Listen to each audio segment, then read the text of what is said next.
তো হেই ভিউয়ার্স, কেমন আছেন সবাই? আশা করব সবাই ভালো আছেন। তো আজকে আমরা এক্সপ্লেন করছি শয়তান মুভিটা। আসলে পৃথিবীতে কালো জাদু, ভূত, প্রেত, ঝাড়ফুঁক এগুলো এক্সিস্ট করে কিনা সেগুলো নিয়ে দ্বিমত থাকতেই পারে, কিন্তু পড়ালেখা করা লোকজন এগুলোকে অন্ধবিশ্বাস মনে করে, আর যারা এগুলোকে বিশ্বাস করে তাদেরকে নিয়ে হাসাহাসি করে। কিন্তু পৃথিবীতে আদৌ এমন কোনো লোক হয়তো পাওয়া যাবে না যারা কিনা বিপদে পড়ে এই সমস্ত মানুষদের কাছে দ্বারস্থ হয়নি, মানে যারা বিপদে পড়ে ঝাড়ফুঁক, তাবিজ কবজ এগুলোর কাছে যায়নি। আর আমাদের আজকের মুভির প্লটটাও ঠিক একই রকম, যেখানে দেখানো হয়েছে যে যেই জিনিসগুলো দেখা যায় না সেগুলো যে আসলেও হয় না, ব্যাপারটা এমনটাও না। যেমন বুঝতে পারছেন মুভিটা হতে যাচ্ছে খুবই ইন্টারেস্টিং। সো এই জন্য আমি বলবো ভিডিওটা শেষ পর্যন্ত দেখার জন্য, নয়তো অনেক কিছু মিস করে ফেলবেন। তো চলুন কথা না বাড়িয়ে শুরু করি আজকের ভিডিও। তো এই গল্পের শুরুতে আমরা দেখতে পারি জানবি নামের একটা মেয়েকে, যেই মেয়েটা কলেজ শেষ করে তার বয়ফ্রেন্ডের সাথে বাসায় ব্যাক করার প্ল্যানিং করেছিল। তবে তখন এখানে তার বাবা চলে আসে। তার বাবার নাম হচ্ছে গিয়ে কবির, আর তার বাবাই হচ্ছে গিয়ে অজয় দেবগান। আসলে আমরা জানতে পারি কবির হচ্ছে গিয়ে একজন পাইলট, কিন্তু এখন সে কিছুদিনের ছুটি পেয়েছে। এই জন্য সে চিন্তা করে যে কেননা সে তার ফ্যামিলির সঙ্গে একটা ট্রিপ প্ল্যান করে তাদের নিয়ে একটু ঘুরে ফিরে আসুক। এই জন্য যখন সে বাসার দিকে যাচ্ছিল তখন সে কলেজ থেকে তার মেয়েকেও পিক করার সিদ্ধান্ত নিয়েছিল। তবে যখন তারা যাচ্ছিল তখন গাড়ির মধ্যে তার মেয়ে তাকে জানায় যে কলেজ থেকে একটা ট্রিপের প্ল্যান করা হয়েছে, আর আমি চাই তাদের সঙ্গে ট্রিপে যেতে। তবে তখন কবির তাকে সরাসরি না করে দেয়। সে বলে যে সে চায় না সে কোনো দিকে যাক। কবির বলে যেহেতু সে ছুটি নিয়ে বেড়াতে এসেছে এই জন্য কয়েকটা দিন তার সঙ্গেই পার করতে হবে, সমস্ত কিছু ক্যান্সেল করে দিয়ে। আর আমরা দেখতে পারি এই সমস্ত কথাগুলো নিয়ে এখানে হাসাহাসিও শুরু হয়ে যায়। আসলে কবিরের ফ্যামিলি খুবই হ্যাপি একটা ফ্যামিলি ছিল, যেখানে কবিরের ওয়াইফ ছিল জ্যোতি, তার মেয়ে ছিল জানবি, এবং তার ছোট একটা ছেলে ছিল যার নাম ছিল ধ্রুব। তবে আমরা দেখতে পারি এখনও কবিরের মেয়ে জানবি বারবার করে তার কাছে রিকোয়েস্ট করছিল যাতে করে তাকে কলেজের ট্রিপে যাওয়ার পারমিশন দেওয়া হয়। আর যেহেতু সে বারবার করে বলছে এই জন্য কবির নাও করতে পারে না, সে তাকে পারমিশন দিয়ে দেয়। তবে সে ট্রিপে যারা যারা যাবে তাদের সবার ডাটা এনে তাকে দেওয়ার জন্য বলে। তাছাড়া সে বলে যে তারা যাওয়ার আগে একটা দিন আমাদের ফার্ম হাউসে পার করবে। তো এরপরে পরদিন সকালবেলায় তারা বেরিয়ে পড়ে তাদের ফার্ম হাউসে যাওয়ার জন্য। আর রাস্তায় একটা রেস্টুরেন্টে তারা থামে কিছু খাওয়ার জন্য। আর যখন এখানে তারা খাবার দাবার খাচ্ছিল তখন আমরা দেখতে পারি জানবি কোনো খাবার দাবারই খাচ্ছিল না, কারণ এগুলো একটু অয়েলি খাবার দাবার ছিল। আর তখনই এখানে বনরাজ নামের একটা লোক চলে আসে, যে কিনা কবিরকে একটু সাহায্য করে দেয়, কারণ কবিরের কাছে খুচরা কোনো টাকা ছিল না, এই জন্য সে তাকে খুচরা কিছু টাকা দেয়। তো এরপরে বনরাজ সোজা চলে আসে জানবির কাছে। আর জানবি যেই অয়েলি খাবারগুলো খাচ্ছিল না সেই খাবারগুলোর মধ্যে কিছু মিলিয়ে দেয়, আর এরপর তাকে বলে যে এগুলো খেয়ে ফেলো। আর যখনই জানবি এগুলো খাওয়া শুরু করে তখন যেই খাবারগুলো একটু আগে সে খাচ্ছিল না এখন সেই সমস্ত খাবারগুলো খেয়ে ফেলে। আমরা দেখতে পারি বনরাজ জানবিকে কিছু বিস্কিটও দিয়ে দেয়। সে বলে এগুলো বাসায় গিয়ে খেও, কিন্তু এগুলো কাউকে দিও না। তো এরপরে এখান থেকে কবিরের পুরো ফ্যামিলি তাদের ফার্ম হাউসে চলে আসে। আর এখানে পুলে নেমে গোসল করে তারা ফুর্তি করা শুরু করে। যখন এখানে তারা আনন্দ ফুর্তি করছিল তখন হঠাৎই তারা দেখতে পারে তাদের দরজায় কেউ এসেছে। আর তারা গিয়ে দেখতে পারে এইটার অন্য কেউ না, এটা হচ্ছে গিয়ে বনরাজ নামের সেই লোকটা, যে কিনা রেস্টুরেন্টে তাদেরকে সাহায্য করেছিল। এখানে বনরাজ তাদেরকে বলে যে আমার ফোনে কোনো সিগন্যাল পাচ্ছে না, আর আমার ফোনের ব্যাটারিও ডেড হয়ে গেছে। সো কেননা আমি আপনাদের ল্যান্ডলাইন ইউজ করে আমার মেয়েকে একটা কল দিয়ে দিই, যাতে করে আমার মেয়ে আমাকে নিতে এই পর্যন্ত চলে আসতে পারে। আর যেহেতু এখন সে হচ্ছে মেহমান, আর তাছাড়া সে রেস্টুরেন্টে তাদেরকে সাহায্যও করেছিল, এই জন্য কবিরও তাকে না করতে পারে না, তাকে তার ঘরের মধ্যে বসার পারমিশন দিয়ে দেয় আর কল করারও পারমিশন দিয়ে দেয়। তো এরপরে যখন বনরাজ মোবাইল চার্জে দিয়ে বসে পড়ে তখন আমরা দেখতে পারি এই সমস্ত ব্যাপারগুলো জ্যোতি একেবারেই ভালোভাবে নেয় না। সে ঘরের মধ্যে এসে কবিরকে বলা শুরু করে যে এমন করে কারো উপরে আমাদের ব্লাইন্ডলি বিশ্বাস করা উচিত না। এখন সে আমাদের ঘরের মধ্যে চলে এসেছে, সে যেই কোনো কিছু আমাদের সঙ্গে চাইলে করতে পারে। তবে তখন কবির তাকে শান্ত থাকার জন্য বলে, সে বলে যে তুমি একেবারেই টেনশন নিও না, এমন কোনো কিছুই হবে না। সে আমাদেরকে তখন একটু সাহায্য করেছে, এখন আমরা একটু তার সাহায্য করছি, বাস এতটুকুই। আর তখন এদিকে আমরা দেখতে পারি বনরাজ অলরেডি জানবিকে তার বসে নিয়েছিল।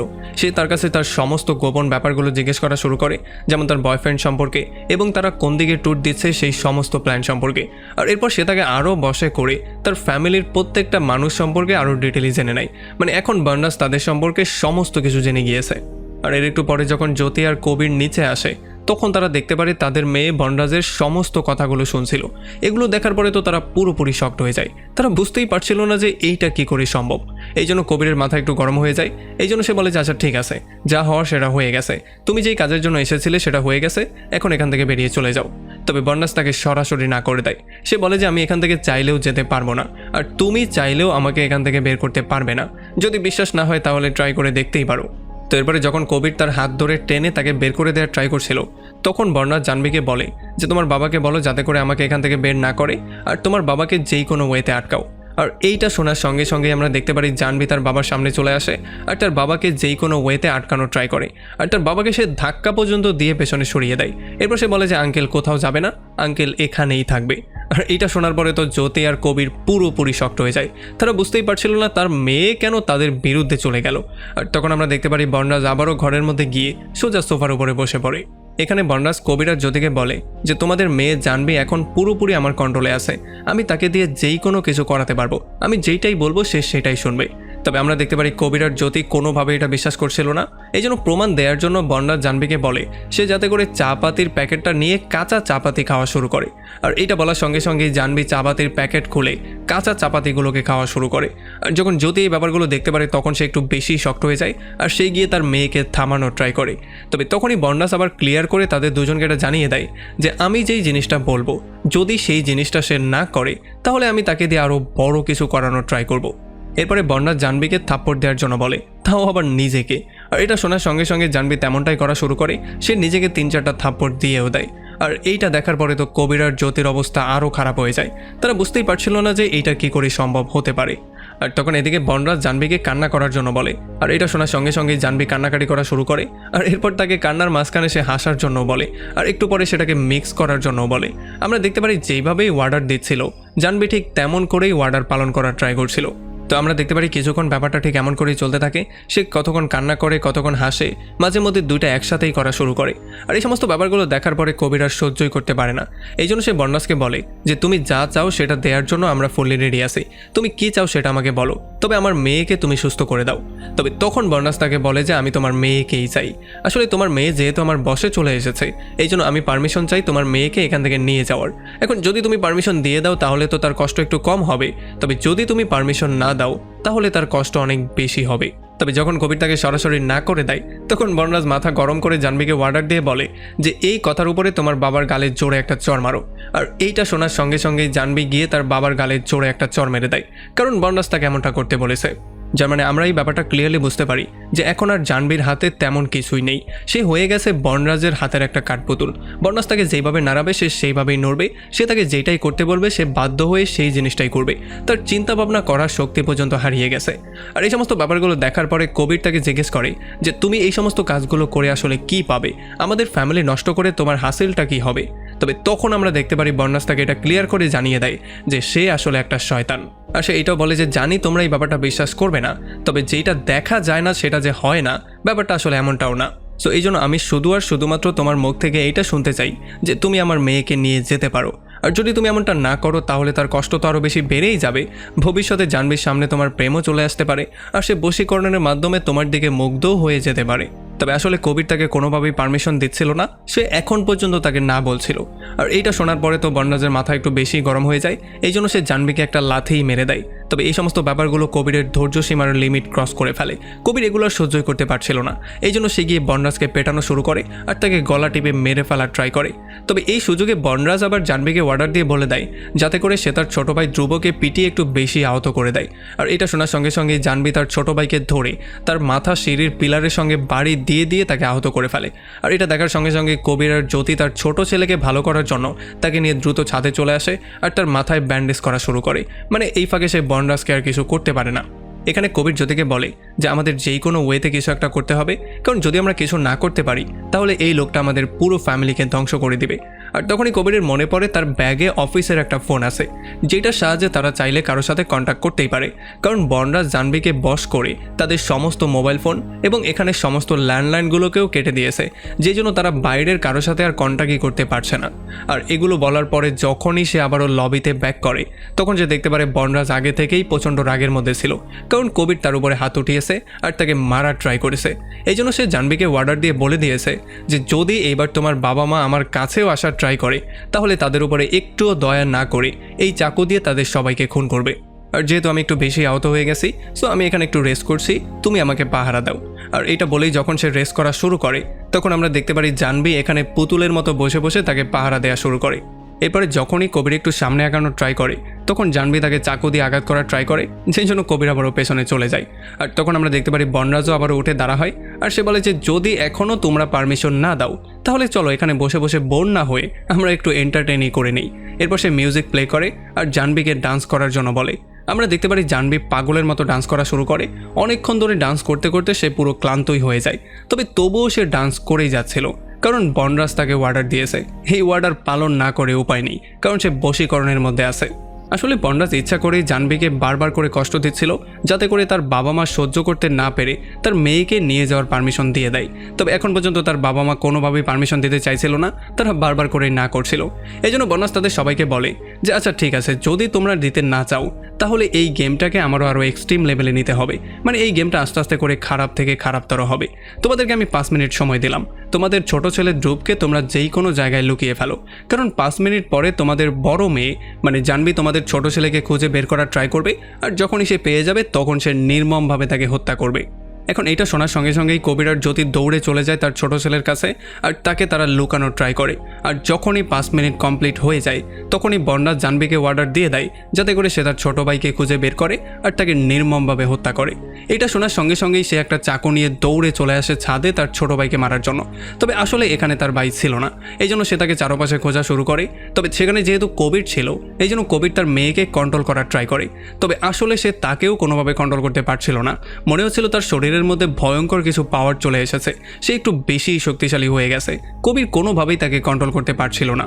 আর এতক্ষণে জাহ্নবী ওই ব্যাপারটা জেনে গিয়েছে যে ধ্রুবকে কোথায় লুকিয়ে রাখা হয়েছে।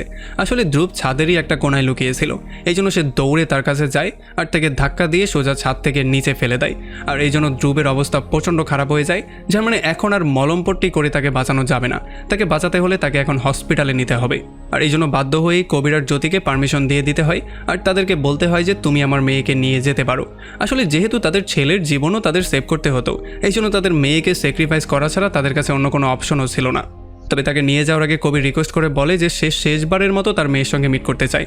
আর এরপর সে তার মেয়ের সঙ্গে মিট করে। তবে মিট করার সঙ্গে সঙ্গে সে অফিসের সেই ফোনটা তার পকেটের মধ্যে ঢুকিয়ে দেয়, আর এটা লোকেশনও সে অন করে দেয় যাতে করে সে তাকে ট্র্যাক করতে পারে। আর এরপরে আমরা দেখতে পারি বনরাজ তাকে গাড়িতে তুলে তাকে নিয়ে সেখান থেকে অন্য একটা জায়গায় যাওয়ার জন্য বেরিয়ে পড়ে। এরপরে কবির তার ওয়াইফ জ্যোতিকে বলে দ্রুত তার ছেলে ধ্রুবকে হসপিটালে নিয়ে যাওয়ার জন্য, আর সে নিজে বনরাজকে ফলো করার জন্য বেরিয়ে পড়ে। আসলে সে জানতো বনরাজ কোন দিকে যাচ্ছে, কারণ যেহেতু সে তার মেয়ের পকেটে একটা মোবাইল দিয়ে দিয়েছিল আর সেটার লোকেশনও সে অন করে দিয়েছিল, এই জন্য সে সেটাকে ট্র্যাক করেই জানতে পারছে যে সে কোন দিকে যাচ্ছে। আর এমন করেই সে একটা পর্যায়ে চলে আসবে বনরাজের আড্ডাখানায়। এরপরে আমরা দেখতে পারি বনরাজের আড্ডাখানা, যেটা কিনা বিশাল বড় একটা বাংলোর মতো ছিল। এখানে হাজার হাজার মেয়ে ছিল, আর এই সমস্ত মেয়েরা বনরাজের বশের মধ্যে ছিল। সে জাহ্নবীকেও এই মেয়েদের মাঝখানেই নিয়ে আসে, আর জাহ্নবীকে বলে যে তারা সবাই হচ্ছে তোমার বোন। আসলে এই সমস্ত মেয়েগুলো তার কন্ট্রোলে ছিল, আর এই সমস্ত মেয়েদের দিয়ে সে যেই কোনো কিছু করাতে পারত। এবার সেটা যেই কোনো কিছু। একটু পরে সেই ফোনটা ট্র্যাক করে কবিরও তার আড্ডাখানায় চলে আসে। তবে তখনই এখানে কিছু মেয়ে তার উপরে আক্রমণ করে দেয়, কিন্তু কবিরও তাদেরকে পেটানো শুরু করে। আর তাদের সঙ্গে অনেকক্ষণ মারামারি করার পরে ফাইনালি কোনো রকমে তাদের আহত করে সে মধ্যে চলে আসে। তবে একটু পরে অনেক মেয়েরা এসে তার উপরে আক্রমণ করে দেয়, আর তাকে আচ্ছা রকম ধোলাই করে তাকে পুরো আধমরাই করে ফেলে। এরপর তাকে টেনে নিয়ে আসা হয় বনরাজের সামনে, আর একেবারে মৃতপ্রায় কবির বনরাজের কাছে তার শেষ উইশটা জানায়। সে বলে যে আমার শেষ ইচ্ছা হচ্ছে আমি আমার মেয়ের হাতে মরতে চাই। আর এটা শোনার পরে বনরাজ কবিরকে বলে আচ্ছা ঠিক আছে, এই উইশটা তো তোর আমি পূরণ করতেই পারি। আর এরপরে যখনই সে তার মেয়েকে অর্ডার দিয়ে দেয় আর আস্তে আস্তে করে জাহ্নবী তার বাবাকে মারার জন্য কাছে যায়, তখন কবির একটা ধারালো জিনিসের মাধ্যমে তার 2টা কানকেই ছিদ্র করে দেয় যাতে করে তার মেয়েটা বয়রা হয়ে যায়। আর সেটা এই জন্য করে যাতে সে কোনো কমান্ড শুনতে না পারে। আর সে গিয়ে বনরাজের জিহ্বাটাও একটা ধারালো জিনিস দিয়ে কেটে ফেলে যাতে করে সে এই মেয়েদেরকে আর কোনো কমান্ডও দিতে না পারে। মানে এমন করে সে সমস্ত মেয়েদেরকে কোনো রকমের সেভ তো করে ফেলেছে, তবে এখন পর্যন্ত তারা সবাই তার বশের মধ্যেই ছিল। তো এখান থেকে গল্প চলে আসে পুরো 10টা বছর সামনে, মানে এখন এই ঘটনার 10 বছর পার হয়ে গেছে। আমরা দেখতে পারি যে এখন কবির বনরাজকে এমন একটা জেলের মধ্যে বন্দি করে রেখেছে যেই জেলের সন্ধান পৃথিবীর কেউই জানে না। আসলে এখানে তার অবস্থা প্রচণ্ড খারাপ হয়েছিল, আর তাকে প্রচণ্ড বাজে অবস্থার মধ্যেই রাখা হয়েছিল, আর তাকে বিভিন্ন পচা জিনিসপত্র খেতে দেওয়া হতো। মানে যেমন করে সে সেই মেয়েদের জীবনগুলোকে নষ্ট করেছিল, তেমন করেই কবির বনরাজের জীবনটাকেও নষ্ট করার ট্রাই করছে। আর তখন এদিকে আমরা জাহ্নবীকে দেখতে পারি যার অবস্থা প্রচণ্ড খারাপ হয়ে আছে, মানে সে একেবারে জীবিত একটা লাশ হয়ে আছে, আর তার মুখে একটা স্মাইলও আমরা দেখতে পারি। এটা এই জন্য হয়েছিল কারণ বনরাজ এখন পর্যন্ত তাকে বশীকরণ থেকে মুক্ত করেনি, আর সে বিগত 10টা বছর ধরে এই অবস্থায় পড়ে আছে। সে একেবারে মৃতপ্রায় অবস্থায় আছে, আর হয়তোবা ভবিষ্যতে সে এমনটাই থাকবে, সারাটা জীবন তাকে এমন অবস্থায় পড়ে থাকতে হবে। আর এদিকে কবিরের ফ্যামিলি সম্পর্কেও আমাদেরকে তেমন কিছু বলা হয় না। হয়তোবা যখন জ্যোতি ধ্রুবকে নিয়ে হসপিটালের দিকে যাচ্ছিল তখন তাদের কোনো অ্যাক্সিডেন্ট হয়ে গিয়েছিল, যেই জন্য তাদের মৃত্যুই হয়ে গিয়েছিল। আসলে এই জিনিসটা মুভির মধ্যে আমাদেরকে দেখানো হয় না, আমাদেরকে শুধু এই জিনিসটাই বলা হয় যে কবিরের ফ্যামিলি এখন আর তার সঙ্গে নেই, মানে কবিরের ফ্যামিলির হয়তো কিছু হয়ে গেছে। আর এমন একটা ভয়ঙ্কর পয়েন্টে এই পুরো মুভিটা এখানেই শেষ হয়ে যায়। তো যাই হোক, কমেন্ট করে আমাকে জানান কেমন লাগলো ভিডিও। হয়তো অনেকের কাছে মুভিটা ইন্টারেস্টিং নাও লাগতে পারে, কারণ এই সমস্ত ব্যাপারগুলো হচ্ছে খুবই বিতর্কিত একটা ব্যাপার, আর এগুলো বিশ্বাস অবিশ্বাসেরও একটা ব্যাপার আছে। কিন্তু আমাকে আপনি কমেন্ট করে জানান যে আসলে আপনার কি মনে হয়, এটা কি আদৌ সম্ভব কি না, আর যদি সম্ভব হয় তাহলে আপনাদের কারোর সাথে এমনটা হয়েছে কি না সেই ব্যাপারটা আমাকে কমেন্ট করে জানাতে পারেন। ভিডিও ভালো লাগলে অবশ্যই একটা লাইক করবেন, আর যদি এখনও আমাদের চ্যানেলটা সাবস্ক্রাইব করে না থাকেন তাহলে প্লিজ করে ফেলুন। তো আমাদের দেখা হবে অন্য কোনো ভিডিওতে অন্য কোনো একদিন। Till then, take care.